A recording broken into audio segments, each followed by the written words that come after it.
So the article I decided to present was the relationship between the interest price and the interest rate and stock price.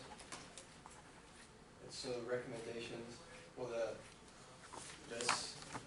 this article studied 15 countries developing. 14 out of 15 of them showed a significant negative relationship with either interest rate with share price or changes of interest rate with the changes of the share price or both. And the only country that didn't follow this was the Philippines, and that's because they have their economy is kind of developing right now. So recommendations are to pay close attention to the 10-year treasury yield, because that's going to show kind of where the market's trending. Sell short or invest in high-yield bonds if the Fed announces interest rate will rise, and buy stock if the Fed announces the interest rate will fall. It's an outline. So the interest rate is one of the important macroeconomic variables, which is directly related to economic growth.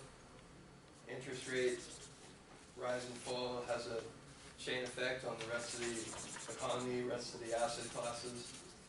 From the borrower's point of view, interest rate's the cost of borrowing money. From the lender's point of view, the interest rate is the fee charged for lending money. So the article provides evidence of the empirical relationship between stock index and interest rate for 15 developed and developing countries. The data they use is from January 1988 to March 2003. The article is testing the random walk theory, which is basically the theory that stock prices rise and fall on their own without any outside influence. The market efficiency test found that none of the studied countries follow the random walk theory. So the market efficiency test calculated values at 99% confidence level for 10 degrees of freedom to all 15 countries, that none of them follow the random walk model. The M test showed the interest rate, which was the variable x1, had a significant relationship on share price y1, and the coefficient of independent variable minus negative 2.06 for a random effect and negative 1.18 for a two-way random effect. So here's a graph over time. You can see the red is the treasury yield, blue is the stock price. As the yield's falling, the stock price is rising.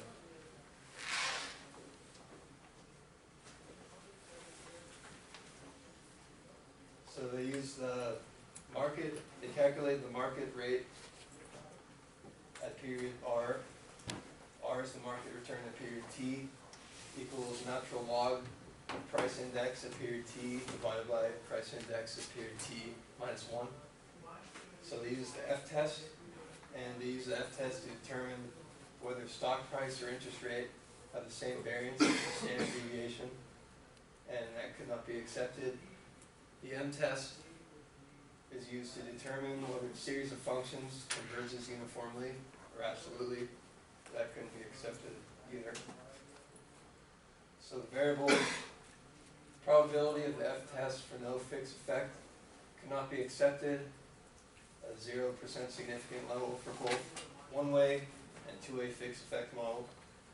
This means that there are fixed effects between stock price and interest rate. And I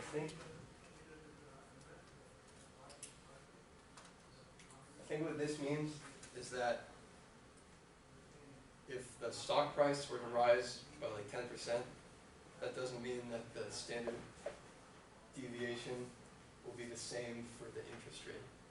So there's a correlation, there's a negative relationship between the two, but if one rises 10%, it doesn't mean the other's going to drop 10%. And same with the M test.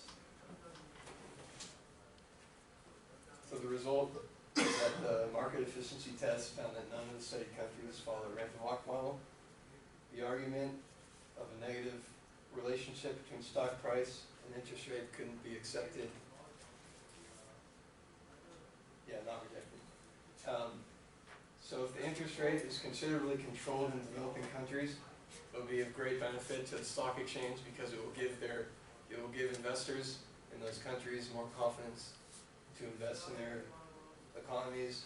It will be less volatile, less risk.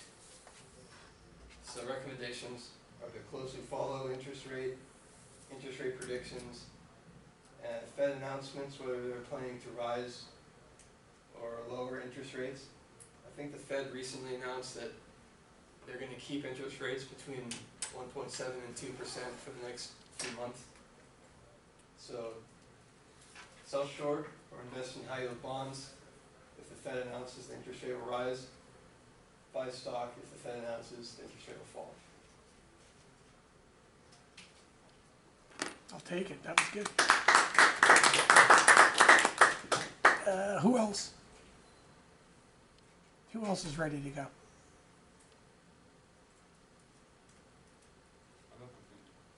Not ready? You be ready on Thursday? Yeah. Are you ready? Yeah. Awesome. Let's go. I don't think it's comparable to Neil's. That's okay. Why don't you just give it a shot? You can always go back and edit it. Do a stab at it, and then go back and edit it, and then do it again. Are you going to finish your presentation? Huh? Are you going to finish your presentation? I'll do it over a few days. Okay. If we don't get enough people today, then I'll jump in and do some of it. I do have to leave at about like 10:20. You have to leave? Yeah, because I got to go do a presentation in the East Bay, and it's going to take me an hour to get over there. Yeah, and I don't want to get caught in traffic too, and then be late, and then I don't show up, and they're like, you know, Professor Souza's. You're fired. Totally.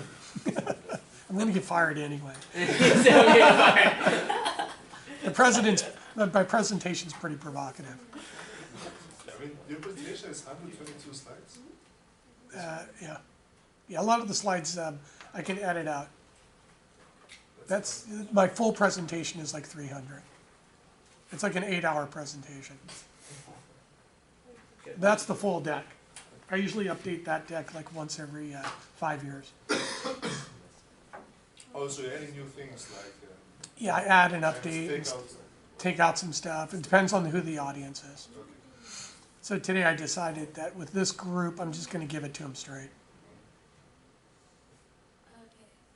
So my article was called "The Impact of the Stock Market on the Mental and Physical Well-Being of Children." And to summarize it, the stock market crash of 2008 caused a severe impact to households.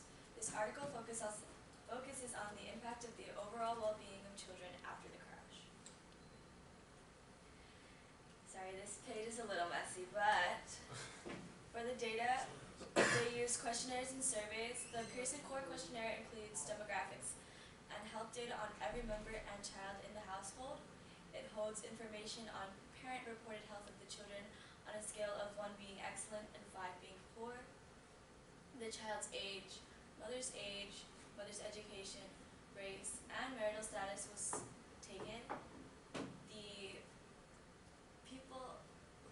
The demographic was from ages 0 to 17, and they measured the physical health, mental health, overall health, and indicators of the child being in the hospital within the last 12 months.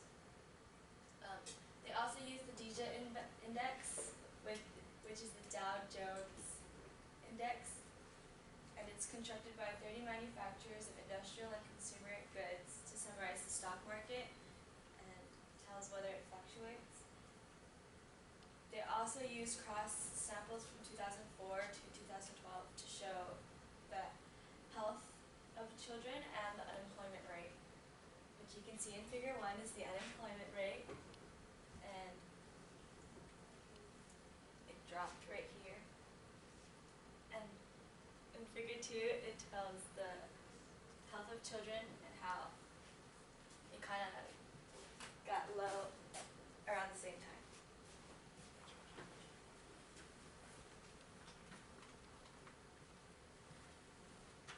So this is another table that was on the article, which shows the impact on child health in numbers.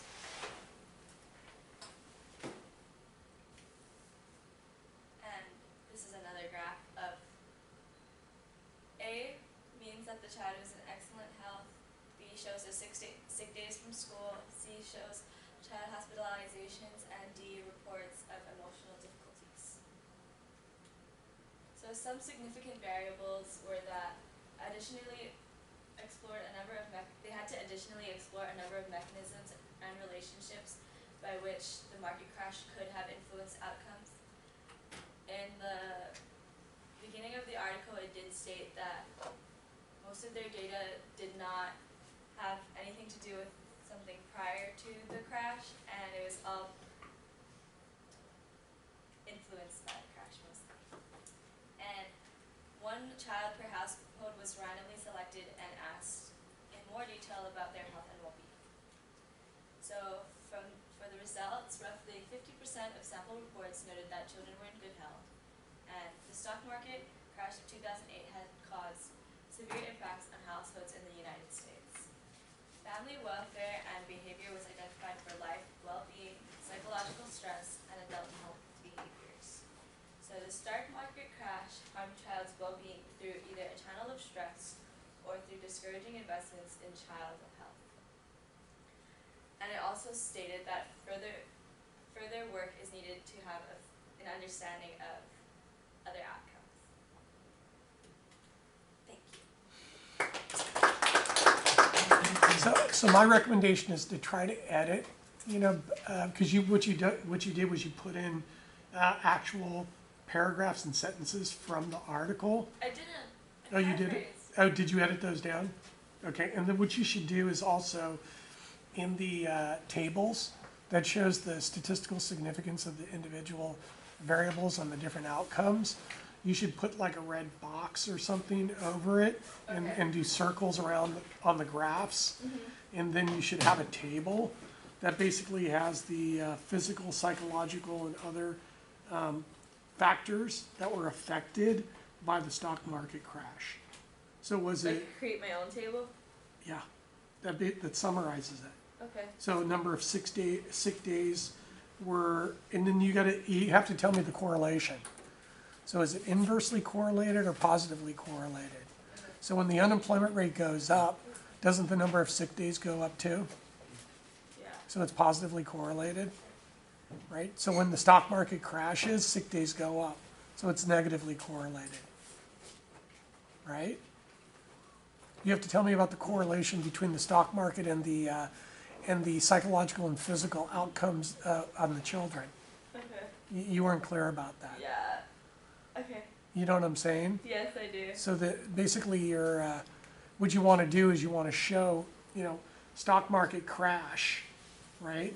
And then the positive and negative effects on the different variables. And you need to get into the detail.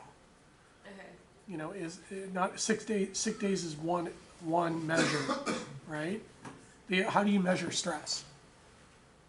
What are the measurements? What was the definition of stress? Did they stop eating? Did they lose weight? Did they act out in bad behavior? Were they delinquent from school? Did they drop out from school? They just did a survey on it. Yeah, but I'm just saying these are my questions. Okay, So you want to pull out that stuff from the article, and then what you're going to do is when you synthesize all the other articles, you're going to have the evidence. Okay, sounds good. Okay, cool. And what I would do is put that stuff up front and do it at the back. So do you think that was totally? And then how do we make money off this thing? Do you think this was totally a bad presentation? No, it just takes practice. It's just missing something. Yeah, how many of these presentations have you done? Yeah. Exactly. After you've done 10 of them, you'll be really good. And you'll probably get really good after maybe 2 or 3. Okay, so that was just your first attempt. Okay, that's why I made you do it, so that you can get practice. Okay, so who's going next? Do you have the paper presentation? I don't have it ready. Do you have the deliverable? I have some things to show you. Okay, did you finish the exam? The take-home one, I haven't. No. The second one. No, the first one. Oh, Did no, you yes, finish all that yes, stuff? Yes. Did you give it to me? Yes. What was your last name?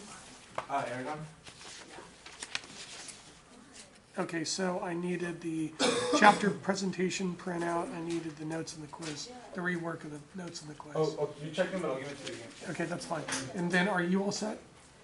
I'm all set except for I'm still working on the PowerPoint too. Okay, and what was your last name? Gloria. What is it? What is it? VILORIA.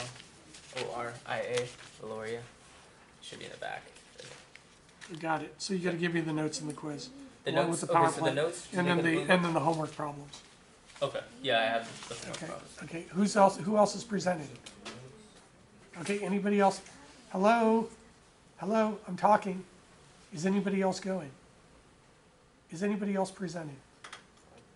Is anybody else presenting? It's either a yes or no question. I'm gonna be done Thursday. Okay, excellent. Thursday. Okay, perfect. Cheryl, you can do it? Are you guys gonna present on Thursday too? Yeah. Okay, do you know what to do? Okay,